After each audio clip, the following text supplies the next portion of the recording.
Well, we're getting a big load of sand delivered today. We had some rocks delivered the other day. We're trying to just fill this in. This area gets so muddy. And we got a dump truck of sand coming because we saw that Miss P over here had a little cut on her leg, and we think it's because she was slipping trying to get up. So we jumped on it, and we're gonna bring this sand right over here.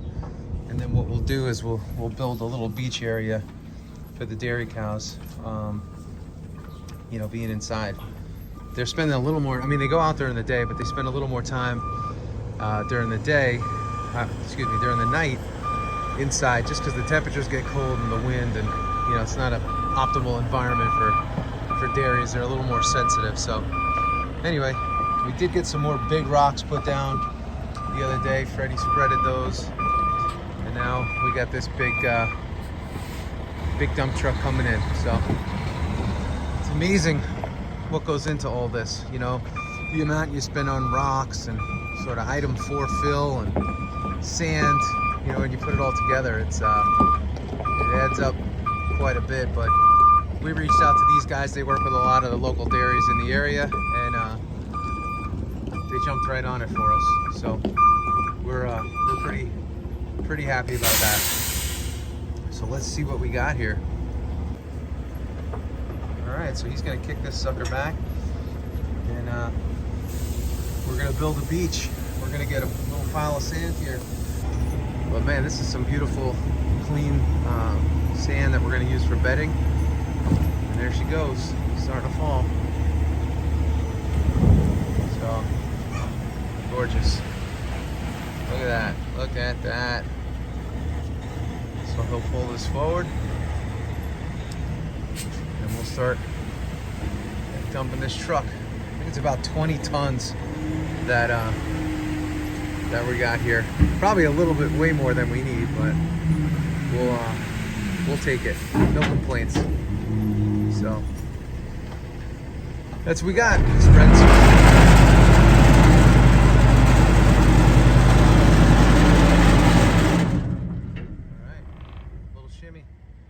Let's go see what we got.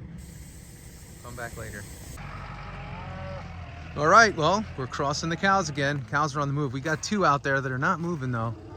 That's Patrick, he's stubborn, and we got another young bull, he's stubborn too. So we're just waiting on these guys to come out so we can get them. Come on, cows, come on!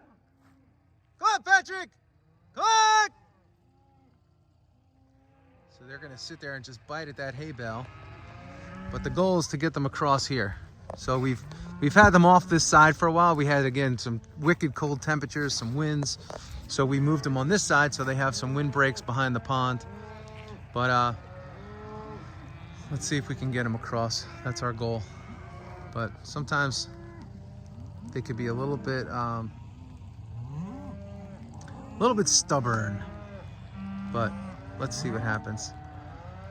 Come on, cows, come on! Now I got to prevent them from running down the road. That's the only issue that we have. Come on, cows! Come on! And I got to make sure the dogs don't spook them. So we got a lot going on here this morning. Come on, cows! Come on! Hey! Come on, cows! Come on, cows! There! That's my cow calling sign. Come on, cows! Come on! Come on, cows! Come on! Come on, cows! Oh, here they come. Here come my babies. Come on, cows! Come on! Come on. Come on. Come on, cows! Now we just got to get them to cross. Come on, cows! Come on! Come on! Come on! No, no. Come on, cows! Come on, cows! Go! So now we're trying to get these two. Freddie's getting them, and they're going to walk onto this pasture. My job is to prevent them from running down the street. And again, this is always a good time for those of you that move cows. If you don't move cows, doing the cow move is good because you get a chance to look at your cows. And they've been through some brutal temperatures last week. Come on, cows, come on! All right, I gotta go, but I'll be back. Well, what just happened in that, from the time I was with you till now, was an absolute shit show, for lack of a better word. We had cows running down the street, but now I think we got them. They're hungry, so we're gonna get them in. I gotta get these guys out of the barn, but come on, cows, come on! Oh, it's always fun moving cows. Come on, cows, come on! I think our dog is actually doing something productive over there, pushing the cows across the street. But this time of year, it's amazing the power of hay. When you have hungry cows, because they haven't eaten since last night, to this morning, that's like magic to get them to move. And these are our two youngest little Black Angus calves. Look at them, so beautiful. So let's see if we can get these guys to cross. So we're almost there. So we got a few more to cross and we're good to go. So let's see what we got. Be right back. Well, we know we got our last cow when Big Pat goes across. He's sort of the anchor of the group. He just kind of hangs back and he's always the last one through. So thank God. Now, after we've done this, we'll feed and then we'll go take a ride out and make sure everybody's crossed. With the little calves, you just want to make sure that that you got everybody. That's a big deal. So we got some freezing rain coming down now. Another perk of being in upstate New York. Some freezing rain. We had temperatures yesterday morning, it was 4 degrees. So again, to combat that, we've just been giving these guys some extra hay. A bale or two extra per day, just to keep them where we need them to be. So this is where the downside of grass-fed comes into play, because obviously when you're giving grain and you're giving corn, you get a lot more energy to the cows. So this time of year is a rough one for us, but all we can do is overfeed on the hay and go from there. So the other thing is, I should mention this, but we did buy some hay this year from a farmer, and it ended up being more moldy than we had thought. So we got beat on some hay bales. But the thing is this, you can beat us once, but you can't beat us twice.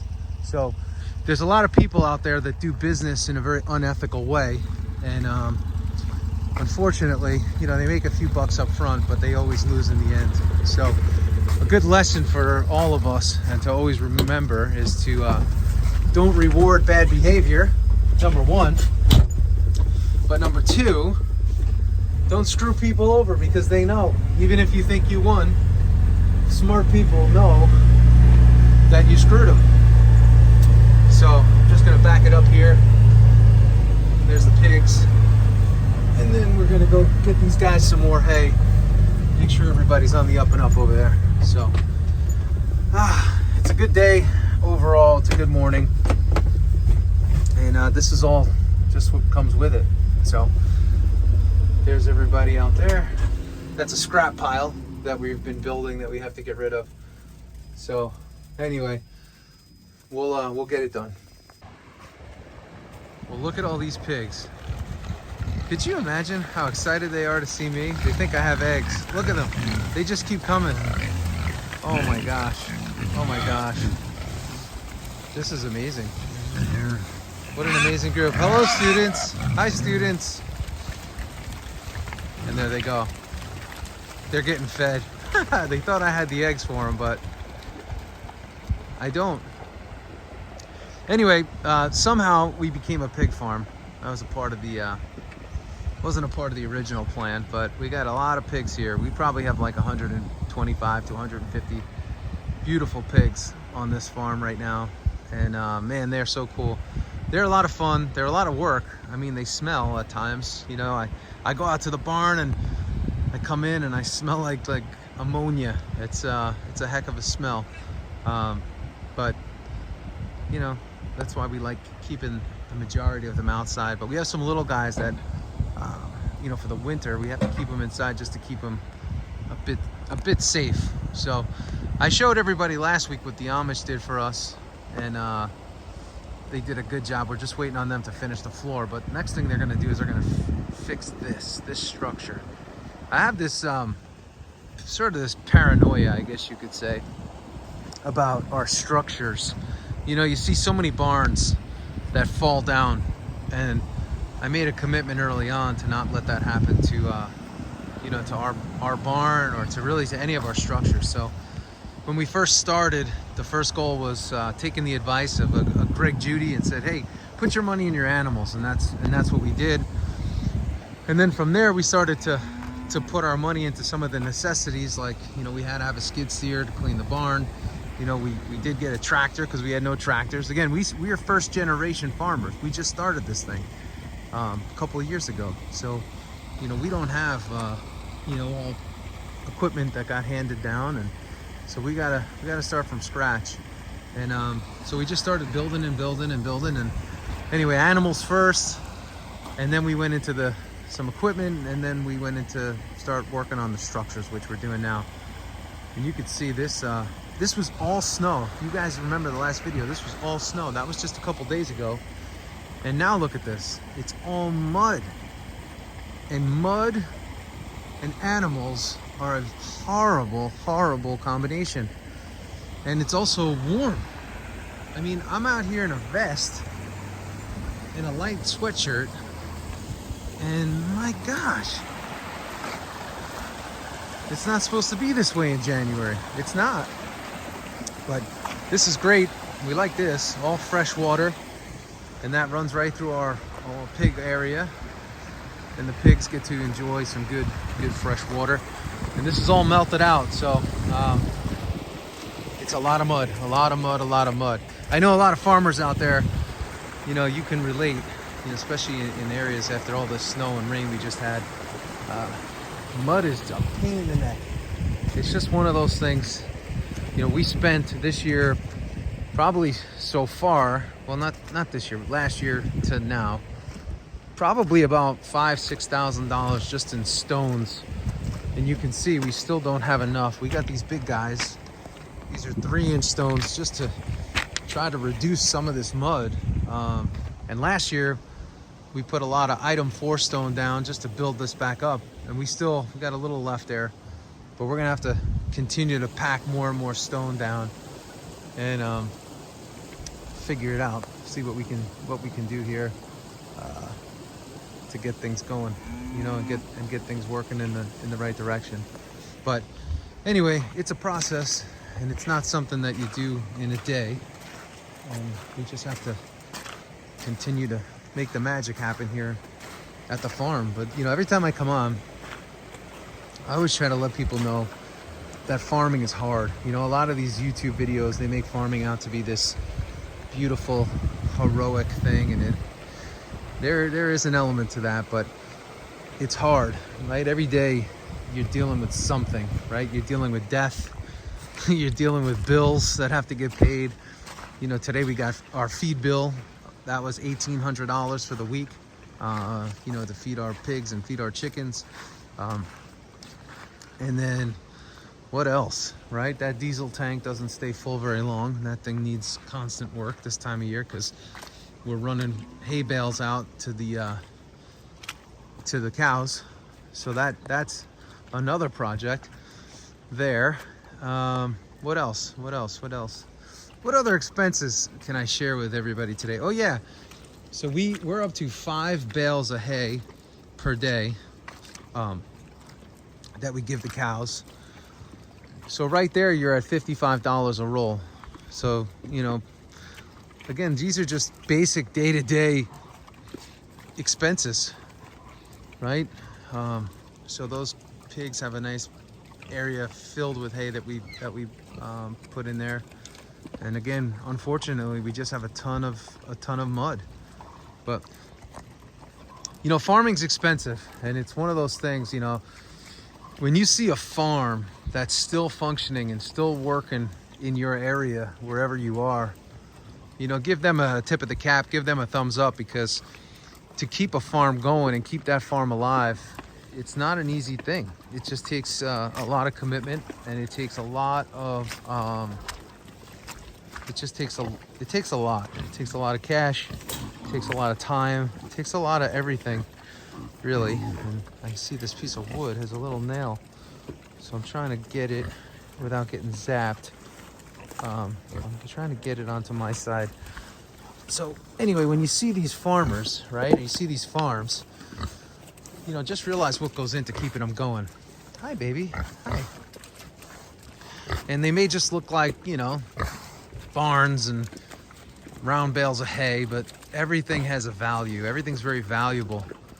And it takes a lot of commitment, a lot of time, again, a lot of cash to keep farms going. So it's really important, and it means a lot to all farmers, right? When you purchase from them, or you purchase the products that they produce, it means a lot, and it goes a long way. So if you can do that, whenever you can do that, do it. So some farmers out there, a lot of farmers, can keep their family legacy alive, and they can keep their family business going. And that's the idea, right? Just keep things moving and keep things grooving, and supporting your local farmers is really important. You know, Lauren and I, we didn't grow up in I guess what you would call a real agricultural community. We had a peach farm near where we grew up, and we have some vineyards and things like that.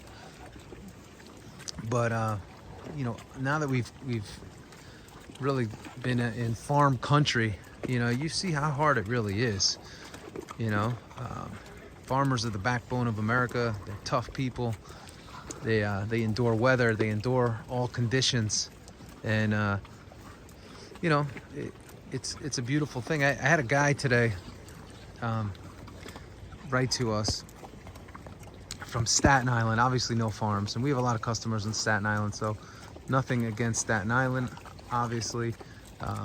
We love our Staten Island people, but you know, he said $9.99 for ground beef.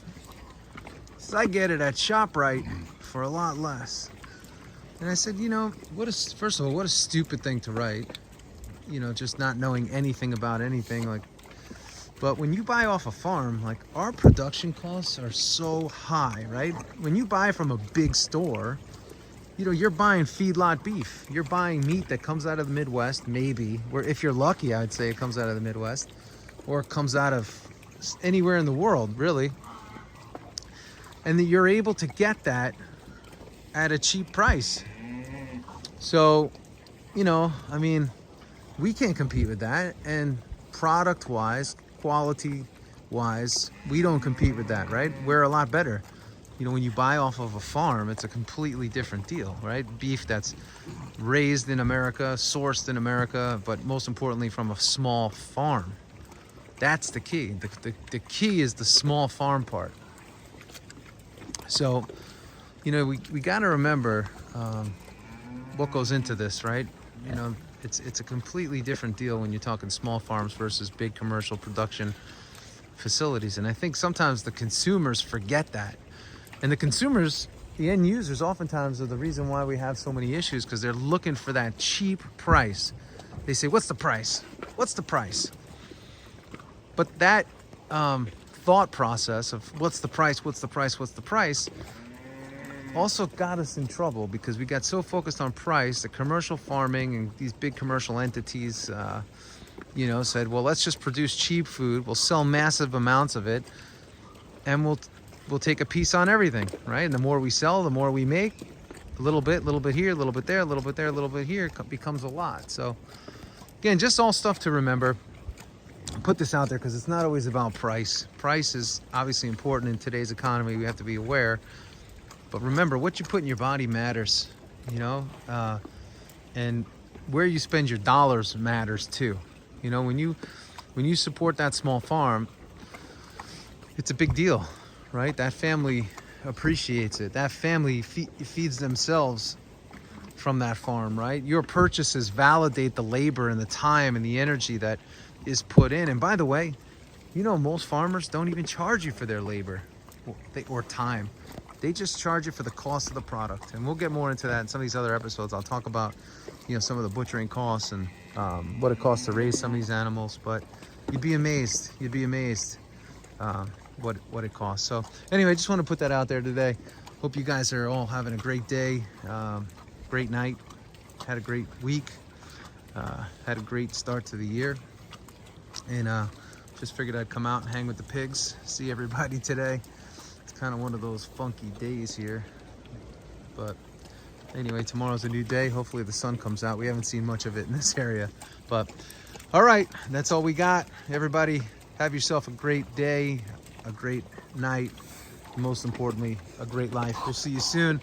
If you like what we're doing here, give us a like, give us a share, give us a thumbs up, and put your comments below. Love to hear from you, love to hear your thoughts. We read all of them. It means a lot to us, and thank you for doing that, and we'll see you soon.